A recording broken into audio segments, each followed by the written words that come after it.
1 cup ಅಕ್ಕಿ ತರಿ ಇದ್ರೆ ಈ ರೀತಿಯ ಸೂಪರ್ ಆದ ಬ್ರೇಕ್ಫಾಸ್ಟ್ ಆಗಿರ್ಬೋದು, ಲಂಚ್ ಆಗಿರ್ಬೋದು, ಡಿನ್ನರ್ ಆಗಿರ್ಬೋದು ರೆಡಿ ಮಾಡ್ಕೊಳ್ಬೋದು. ನಮಸ್ತೆ ಎಲ್ಲರಿಗೂ, ಎಲ್ಲರನ್ನು ಸುಸಿಸ್ ಕಿಚನ್ಗೆ ಸ್ವಾಗತ ಮಾಡಿಕೊಂಡು ಇವತ್ತು ಅದ್ಭುತವಾದ ಅಡಿಗೆ ಮಾಡ್ತಾ ಇದ್ದೀನಿ. ನಾನು ಮಾಡುವ ಅಡಿಗೆಗಳು ನಿಮಗೆ ಇಷ್ಟ ಆಗ್ತಿದ್ರೆ ದಯಮಾಡಿ ಸಬ್ಸ್ಕ್ರೈಬ್ ಮಾಡಿಕೊಂಡು ನಿಮ್ಮ ಫ್ರೆಂಡ್ಸ್ ಅಂಡ್ ಫ್ಯಾಮಿಲಿಗೆ ಹೆಚ್ಚು ಹೆಚ್ಚು ಶೇರ್ ಮಾಡಿ, ಲೈಕ್ ಮಾಡೋದನ್ನ ಮರಿಬೇಡಿ. ಇವತ್ತು ನಾವು ಈಸಿಯಾಗಿ ಒಂದು ಬ್ರೇಕ್ಫಾಸ್ಟ್ ಅನ್ನು ಮಾಡ್ಕೊಳ್ಳೋಣ.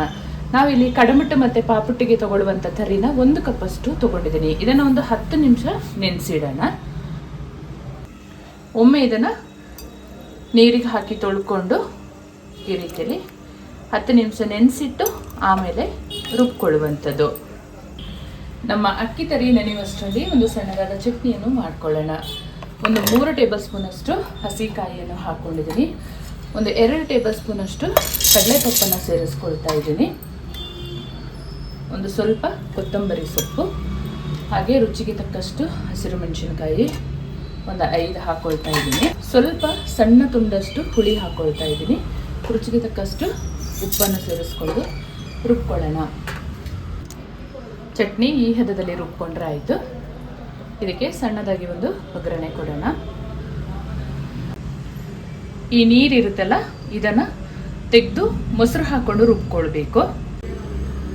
ಇದು ಅಕ್ಕಿನಾದರೂ ಒಂದು 4 ಅವರು ನೆನೆಸಿ ನೀವು ಈ ಒಂದು ಪದಾರ್ಥನ ಮಾಡ್ಕೊಳ್ಬೋದು. ಇಲ್ಲ ಅಕ್ಕಿ ತರಿ ಇದ್ದರೆ ಪುಟ್ಟುಗೆ ಮತ್ತು ಕಡಂಬಿಟ್ಟು ಪಾಪುಟ್ಟಿಗೆಲ್ಲ ತರಿ ಮಾಡ್ಕೊತೀವಲ್ಲ, ಆ ಥರ ಇದ್ರೂ ಅದನ್ನು ಕೂಡ ರುಬ್ಕೊಳ್ಬೋದು. ತರಿ ಆದರೆ ಒಂದು 10 ನಿಮಿಷ ಅಷ್ಟೇ ನೆನೆಸ್ಕೊಳ್ಬೇಕು.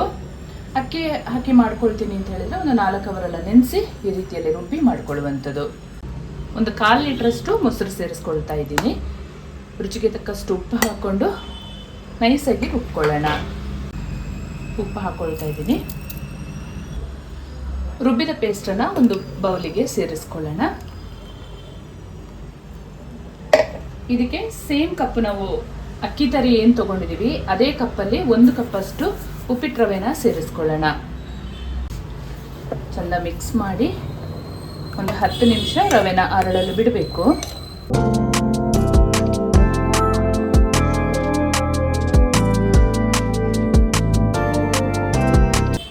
ರವೆ ಚೆನ್ನಾಗಿ ಅರಳಿದ ಮೇಲೆ ನೀರಿನ ಹದ ನೋಡ್ಕೊಳ್ಬೇಕು.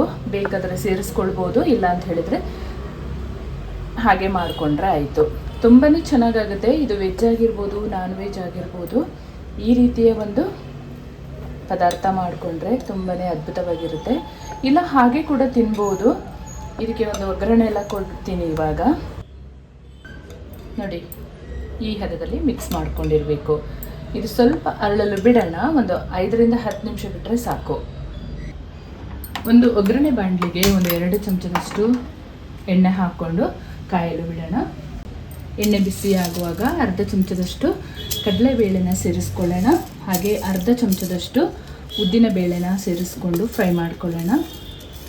ಸ್ವಲ್ಪ ಫ್ರೈ ಆದ ಮೇಲೆ ಸಾಸಿವೆ ಮತ್ತು ಜೀರಿಗೆ ಎಲ್ಲ ಸೇರಿಸ್ಕೊಳ್ಳೋಣ.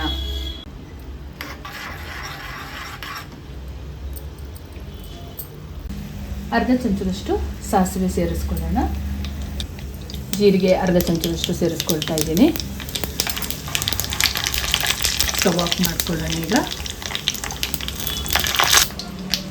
ಇವಾಗ ನಾವೇನು ಅಕ್ಕಿ ಹಿಟ್ಟು ರೆಡಿ ಮಾಡ್ಕೊಂಡಿದ್ದೀವಿ ಅದಕ್ಕೆ ಒಂದು 2 ರಿಂದ 3 ಚಮಚದಷ್ಟು ಇದನ್ನು ಸೇರಿಸ್ಕೊಳ್ಳೋಣ.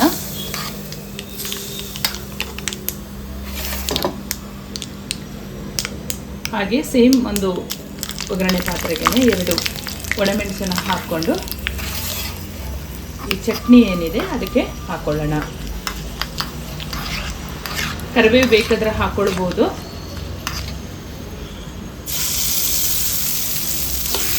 ತುಂಬಾ ಸೂಪರಾದ ಚಟ್ನಿ ಮತ್ತು ನಮ್ಮ ಅಕ್ಕಿ ಹಿಟ್ಟಿನ ಪದಾರ್ಥ ರೆಡಿಯಾಗುತ್ತೆ. ಇವಾಗ ಬೇಯಿಸ್ಕೊಳ್ಳೋಣ. ಚೆನ್ನಾಗಿ ಮಿಕ್ಸ್ ಮಾಡ್ಕೊಳ್ಳೋಣ. ಹಾಗೆ ಸ್ವಲ್ಪ ಈನೋ ಪೌಡ್ರನ್ನು ಕೂಡ ಸೇರಿಸ್ಕೊಳ್ತೀನಿ.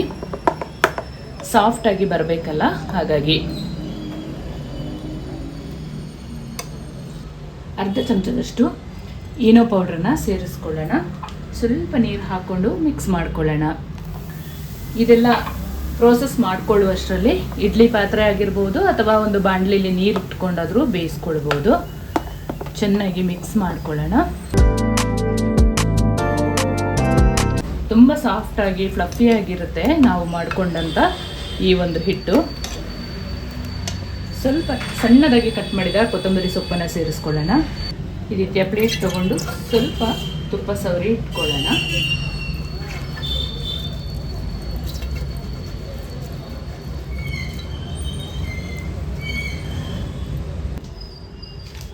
ನಾವು ರೆಡಿ ಮಾಡಿದ ಹಿಟ್ಟನ್ನು ತುಪ್ಪ ಸವರಿದ ಪ್ಲೇಟಿಗೆ ಸೇರಿಸ್ಕೊಳ್ಳೋಣ. ನಮ್ಮ ಒಗ್ಗರಣೆ ಪಾಪುಟ್ಟು ಅಂತಲೇ ಹೇಳ್ಬೋದು.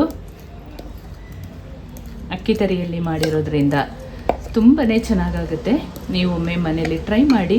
ಬಹಳ ಬೇಗನೆ ಮಾಡ್ಕೊಳ್ಬೋದು. ಅಕ್ಕಿ ತರಿ ಇದ್ದರೆ ಇದನ್ನು ರವೆಯಲ್ಲಿ ಕೂಡ ಮಾಡ್ಕೊಳ್ಬೋದು.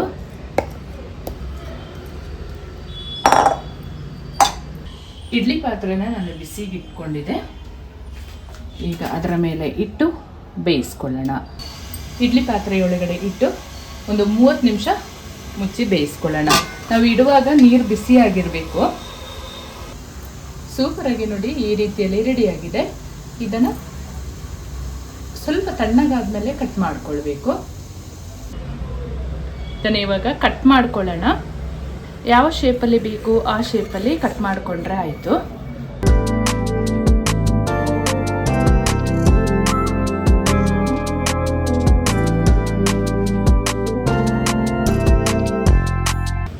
ತಣ್ಣಗಾದ್ಮೇಲೆ ಕಟ್ ಮಾಡ್ಕೊಳ್ಬೇಕು. ನೋಡಿ ಈ ರೀತಿಯಲ್ಲಿ ರೆಡಿ ಮಾಡ್ಕೊಂಡಿರಬೇಕು.